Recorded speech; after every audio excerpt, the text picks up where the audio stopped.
আসসালামু আলাইকুম রহমতুল্লাহি ওবরকাতুহু।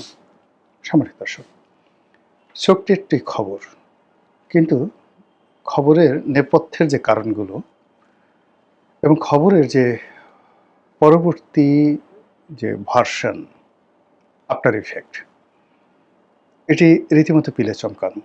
সেই কাহিনী আপনাদেরকে বলব। বেশ কয়েকটি ভিডিওতে আপনাদেরকে বলেছি নেপালের যে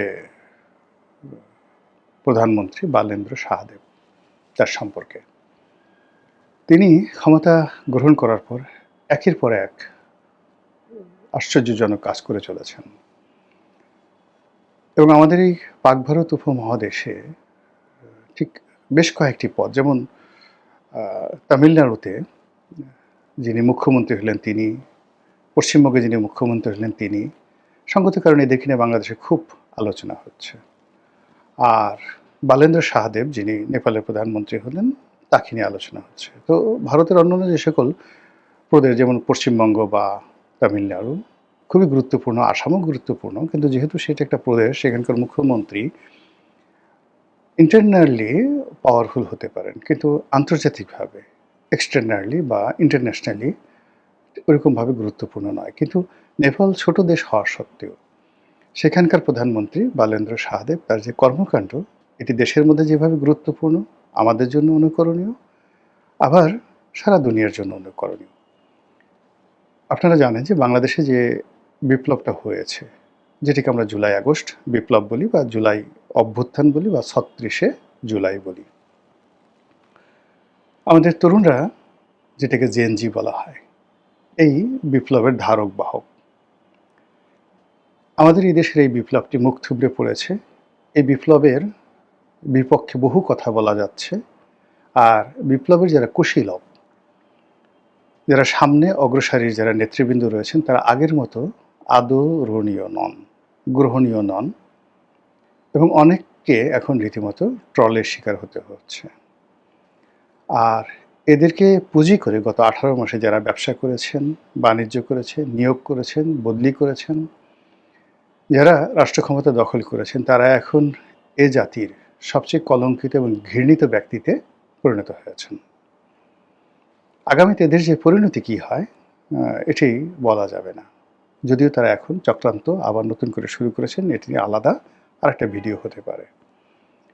কিন্তু অন্যদিকে প্রায় একই রকম বিপ্লব হয়েছে নেপালে, এবং সেই বিপ্লবের পেছনে আমেরিকার হাত ছিল। অর্থাৎ ওখানে কিন্তু মার্কিন ডিপ স্টেট মারাত্মকভাবে কাজ করেছে। আপনারা জানেন যে নেপালে ইতিপূর্বে যারা ক্ষমতায় ছিল, বারবার সেই ক্ষমতায়, মানে একই দল, সরকার পতন হয়েছে, একজনের পরিবর্তে আরেকজন, কিন্তু দল একই রকম ছিল। তো প্রধানমন্ত্রী ওলি যে সর্বশেষ ছিলেন, তারা সেই দীর্ঘ প্রায় সমসাময়িক 17-18 বছর, অর্থাৎ শেখ হাসিনা যতদিন ক্ষমতায় ছিলেন, ঠিক ওই সময়টিতে তারা ক্ষমতায় ছিলেন। এই ক্ষমতাধর দল, তার পেছনে শক্তি হিসেবে কাজ করেছে মানে চীন। তো সেই চীনের কর্তৃত্ব থেকে নেপালকে বাঁচানোর জন্য সেখানে ভারতীয় কর্তৃপক্ষ এবং আমেরিকা যৌথভাবে সেখানে অপারেশন চালিয়েছে, এবং সেই অপারেশন, মানে সরকার যে বিদ্রোহী আন্দোলন, সেই আন্দোলনের সঙ্গে সেই অপারেশন, তাদের ডিপ স্টেট পলিসি, সেখানে সরকারের পতন ঘটিয়ে ফেলেছে। এখানে ঠিক বাংলাদেশে যা কিছু ঘটেছে, অর্থাৎ পাকিস্তানে ইমরান খানের পতন, শ্রীলঙ্কাতে রাজা পাকসেদের পতন, এবং নেপালে এই অলির গভর্নমেন্টের পতন, আর বাংলাদেশ একই সূত্রে গাঁথা। তো এখানে যেটা হলো, মার্কিন ডিপ স্টেটের ফলে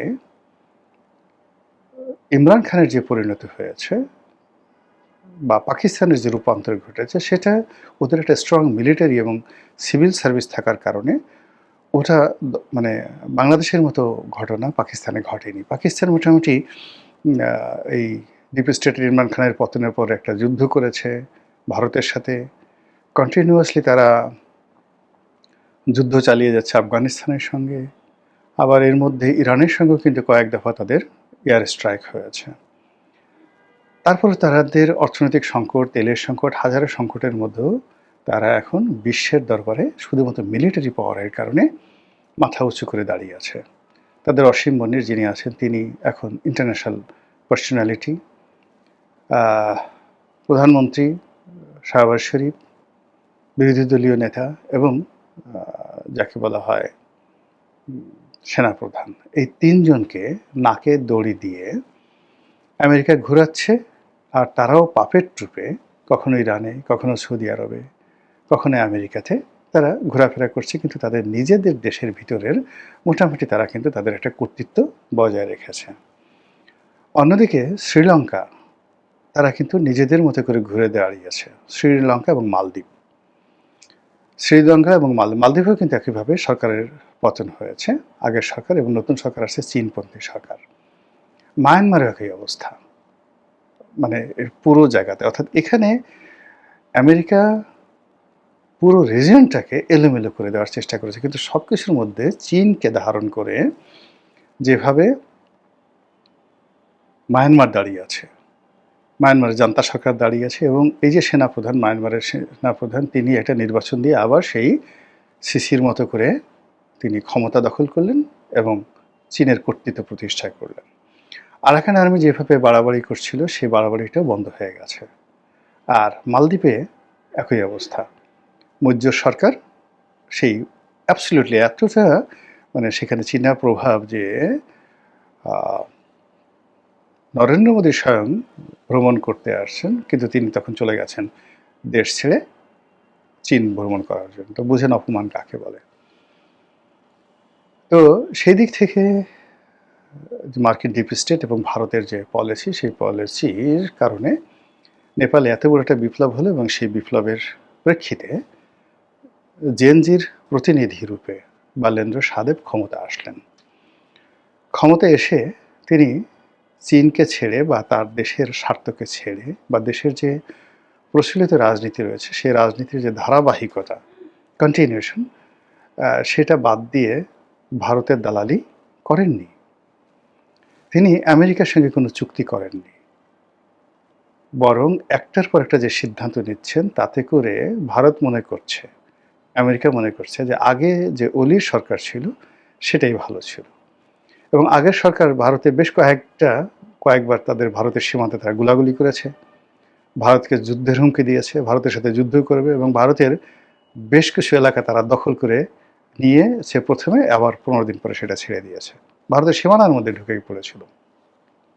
তো ভারত সেই দুঃসহ স্মৃতি থেকে বাঁচার জন্য মনে করেছে যে ইয়াংদেরকে যদি আমরা আনি, তাদেরকে দালাল বানানো যাবে, তাদেরকে টাউট বানানো যাবে, তাদেরকে বাটপার বানানো যাবে, তাদেরকে নারী লোভী বানানো যাবে, তাদেরকে যেভাবে ইচ্ছা সেভাবে ব্যবহার করা যাবে। আর আমেরিকা তো এখানে মানে তাদের যে দক্ষিণ পূর্ব এশিয়াতে ভারতের সঙ্গে তাদের অনেক বাণিজ্যিক সমস্যা আছে, রাশিয়াকে নিয়ে, ইউক্রেনকে নিয়ে, ইরানকে নিয়ে তাদের অনেক সমস্যা আছে, এটা আলাদা পার্ট। কিন্তু দক্ষিণ পূর্ব এশিয়াতে তারা যে ডিপ স্টেট পলিসি বাস্তবায়ন করতে চায় সেখানে তাদের রাইট হ্যান্ড হলো ভারত। তাদের যে ইন্দো প্যাসিফিক যে চুক্তি রয়েছে সেটার যে বাস্তবায়ন সেটা তারা ভারতের মাধ্যমে করতে চায়, সরাসরি নিজেরা এখানে আসতে চায় না। তো সেক্ষেত্রে নেপালে তাদের যে স্বার্থ ছিল সেই স্বার্থ তারা এখন আদায় করার জন্য বাংলাদেশের মতো একটা গোলামির চুক্তি সেখানে করার জন্য, জেএনজিকে ভয় দেখার জন্য, তাদের দেশে ক্রাইসিস তৈরি করার জন্য প্রাণান্ত চেষ্টা ভারত এবং যাকে বলা হয় আমেরিকা করে গেছে বা করে চলেছে। কিন্তু আজকের দিন পর্যন্ত সেখানকার অভ্যন্তরীণ রাজনীতিতে, অর্থনীতিতে একটা ডট বসাতে পারেনি। বাংলাদেশে এই যে তেল নিয়ে একটা সমস্যা হলো, এটা তো বাংলাদেশে একেবারে স্পষ্ট ডিপ স্টেটের একটা চালাকি, মূলত বর্তমান সরকারকে ভয় দেখানোর জন্য, তাদেরকে এই চুক্তি বাস্তবায়নের জন্য। এই তেলের যখন ক্রাইসিস হচ্ছে সেই ক্রাইসিসের মধ্যে কিন্তু তারা এই বিমান কেনার চুক্তি করিয়ে নিয়েছে। আবার নির্বাচনের টোপ দিয়ে 12 তারিখে নির্বাচন হবে ফেব্রুয়ারি মাসের, 9 তারিখে তারা ইউনূসকে বলছে যে এটা করো, তারপরে বিএনপিকে বলেছে তোমরা ক্ষমতা যদি আসতে চাও এটা করো, সম্মতি দাও, জামাতকে বলেছে তোমরাও ক্ষমতায় আসবে, তোমরাও সম্মতি দাও। ফলে কি হচ্ছে, সবাই মানে একত্রে যেভাবে হ্যামিলনের বাঁশিওয়ালা বাঁশি বাজিয়েছিল আর শহরের ইঁদুরগুলো আর শিশুগুলো যেভাবে নদীতে ঝাঁপিয়ে পড়েছিল, আমাদের দেশেও আমরা ঠিক এইভাবে পঙ্গপালের মতো আমেরিকার যে চুল্লি, আণবিক চুল্লি, আমেরিকার যে আগ্নেয়গিরি, আমেরিকার যে নরক, সেখানে ঝাঁপিয়ে পড়ার জন্য আমরা সবাই যেখানে উদগ্রীব, কখন কার আগে ঝাঁপিয়ে পড়ব, পিপিলিকার পাখা হয় মরিবার তরে, এইরকম আমাদের সবারই পাখা হয়েছে শুধুমাত্র আমেরিকার নরকে ঝাঁপ দেওয়ার জন্য। এই যখন আমাদের অবস্থা, ঠিক সেই সময়টাতে বালেন্দ্র সাহাদেব মার্কিন রাষ্ট্রদূতকে, মার্কিন দূত, এবং সেটা যেন তেন দূত নয়, আমি আগের একটা ভিডিওতে বলেছিলাম যে তারা এখন যে তাদের সব কিছুর যে গ্লোবাল, এই যে এশিয়া রিজনের যে হেডকোয়ার্টার, যেটা একটা সময় রিয়াদে ছিল, দেন কাতারে ছিল, দুবাইতে ছিল, সিরিয়াতে ছিল, এই টোটালটা রিয়াদ থেকে নিয়ন্ত্রণ হতো। এই হেডকোয়ার্টারটা এখন তারা নিয়ে আসছে দিল্লিতে। আর এই হেডকোয়ার্টারের যিনি বেসামরিক ব্যক্তি, প্রধান ব্যক্তি, তিনি হলেন ভারতে নিযুক্ত মার্কিন রাষ্ট্রদূত। এখন সেই মার্কিন রাষ্ট্রদূতের যে ক্ষমতা, এটা আমেরিকার পররাষ্ট্রমন্ত্রীর চাইতে কোনো অংশে কম নয়। এবং এখানে যিনি, যাকে নিয়োগ দেওয়া হয়েছে, মিস্টার গোর, তিনি মিস্টার ডোনাল্ড ট্রাম্পের ব্যক্তিগত ঘনিষ্ঠ বন্ধু, বিজনেস পার্টনার। তাকে করা হয়েছে ভারতের রাষ্ট্রদূত। তো বুঝেন যে এই রাষ্ট্রদূত মিন্স ডোনাল্ড ট্রাম্প, এই রাষ্ট্রদূত মিন্স আমেরিকার পররাষ্ট্রমন্ত্রী, এই রাষ্ট্রদূত মানে আমেরিকার মান সম্মান। সেই রাষ্ট্রদূত গেছেন নেপালে দেখা করার জন্য বালেন্দ্র সাহাদেবের সঙ্গে। তো সেখানে প্রোটোকলে হয়তো পররাষ্ট্রমন্ত্রী দেখা করেছেন, অন্যান্য পররাষ্ট্র মন্ত্রণালয়ের কর্মকর্তা দেখা করেছেন, কিন্তু কোনো অবস্থাতেই বালেন্দ্র সাহাদেব দেখা করেননি। তিনি বলেছেন যে যাকে বলা হয়, তিনি তার সমপর্যায়ের সরকার প্রধান অথবা রাষ্ট্রপ্রধান ছাড়া কারোর সঙ্গে দেখা করবেন না। বোঝার চেষ্টা করুন যে পার্সোনালিটি কি। তো দিল্লির যে রাষ্ট্রদূত, তাকে যদি আপনি ধরেন বাংলাদেশে এখন সালাউদ্দিন সাহেব, আর বাংলাদেশে এখন যে মার্কিন রাষ্ট্রদূত, সেক্ষেত্রে যদি দিল্লির রাষ্ট্রদূতকে আপনি বাংলাদেশের এখন ডিফ্যাক্টো প্রধানমন্ত্রী সালাউদ্দিন সাহেবের সঙ্গে তুলনা করেন, সেক্ষেত্রে বর্তমানে ব্রেন্ট ক্রিস্টেনসেন, যিনি বাংলাদেশের রাষ্ট্রদূত রয়েছেন, তার অবস্থান হবে আমাদের গলাচিপা উপজেলার OC, just OC, officer in charge. তো সেই ওসির সামনে আমাদের এখন যারা রাজনীতিবিদ আছেন, বুদ্ধিজীবী আছেন, সম্পাদক আছেন, সাহিত্যিক আছেন, তারা কিভাবে সেই মার্কিন রাষ্ট্রদূত তার পদলেহন করার জন্য, তার দৃষ্টি আকর্ষণ করার জন্য যেভাবে হুমড়ি খেয়ে পড়ছেন। তো সেখানে ডোনাল্ড ট্রাম্পের ঘনিষ্ঠ বন্ধু, মার্কিন স্পেশাল এনভয়, এই যে এশিয়া রিজনে যিনি মার্কিন সমস্ত স্বার্থের প্রতিভূ, সেই লোককে নেপাল থেকে অপমান করে বিদায় করে দেওয়া হলো, তাকে রিফিউজ করে দেওয়া হলো। এটা যেন অনেকটা শেখ হাসিনা যেভাবে মার্কিন পররাষ্ট্রমন্ত্রী হিলারি ক্লিন্টনের ফোন ধরেননি, যেভাবে আলগোরের মতো মানুষ, আলগোর না, সেই ভদ্রলোকের নাম আসতেছে না, বাংলাদেশে যিনি এসছেন, জিম কি যেন, কেরি না কে যেন ভদ্রলোকের নাম, যিনি রাষ্ট্রপতি দাঁড়াইছিলেন, ভাইস প্রেসিডেন্ট ছিলেন এবং পরবর্তীতে রাষ্ট্রদূত মানে পররাষ্ট্রমন্ত্রী হয়েছিলেন, তিনি শেখ হাসিনার সঙ্গে দেখা করতে এসেছিলেন। ওই ভদ্রলোক লম্বা মানুষ, পিছনে শেখ হাসিনার পিছনে মাথা নুয়ে সে হাত কসলাচ্ছিলেন। ওর সেই তো খারাপ অবস্থায় মানে এই মার্কিন রাষ্ট্রদূতকে ফেলে দিয়েছে বালেন্দ্র সাহাদেব। ফলে এই যে বালেন্দ্রর যে মেরুদণ্ড, তার যে সাহস, তার যে শক্তি, এটার প্রশংসা না করে পারা যাচ্ছে না। এবং যেভাবে তিনি দেশের পরিবেশ এবং পরিস্থিতি সামাল দিচ্ছেন, রাজনীতি সামাল দিচ্ছেন এবং বাইরের কারো কথা শুনছেন না, তিনি যাদের বিরুদ্ধে বিপ্লব করছেন তাদের কেউ একটা লোক বলতে পারবে না যে মব করা হয়েছে। যেমন বাংলাদেশের আওয়ামী লীগের লোক এখন কি বলবে। তো সেই ক্ষেত্রে যে সাবেক প্রধানমন্ত্রী, নেপালের সাবেক প্রধানমন্ত্রী, তিনি একটা মামলায় গ্রেপ্তার হয়েছেন, সঙ্গে সঙ্গে জামিন হয়ে গেছে। জামিন হওয়ার পর রাষ্ট্র তাকে প্রোটেকশন দিচ্ছে এবং সেই নির্বাচনে সে অংশগ্রহণ করেছে। তো এই যে একটা সহমর্মিতা, এই যে দেশকে গঠন করার যে উদারতা, নতুন প্রজন্মের একজন নেতা হিসেবে বালেন্দ্র যে যাকে বলা হয় দৃঢ়তা দেখাচ্ছেন, তার সঙ্গে যদি আমরা বাংলাদেশের তুলনা করি, আমাদের সঙ্গে আমেরিকার যে চুক্তি, সেই চুক্তি নিয়ে সরকারি দল বিরোধী দলের তুলো কথাবার্তা শুনি, এবং ক্ষমতায় যাওয়ার জন্য আমাদের বিভিন্ন লোক যেভাবে আমরা জিহ্বা বের করে আছি, সেই জিহ্বার মাথায় লবণ পড়লো নাকি বিষ পড়লো নাকি কোনো আরও বাজে জিনিস পড়লো, সেটি নিয়ে আমরা যখন কোনো রুচি অভিরুচি চিন্তা ভাবনা করছি না, ক্ষমতায় যেতে হবে, ক্ষমতায় থাকতে হবে, সেক্ষেত্রে বালেন্দ্রের এই বিষয়টি প্রশংসা না করে থাকা যায় না। মহান আল্লাহ আমাদের সবাইকে হেদায়েত দান করুন, হেকমত দান করুন। আসসালামু আলাইকুম ওয়া রাহমাতুল্লাহি ওয়া বারাকাতুহু।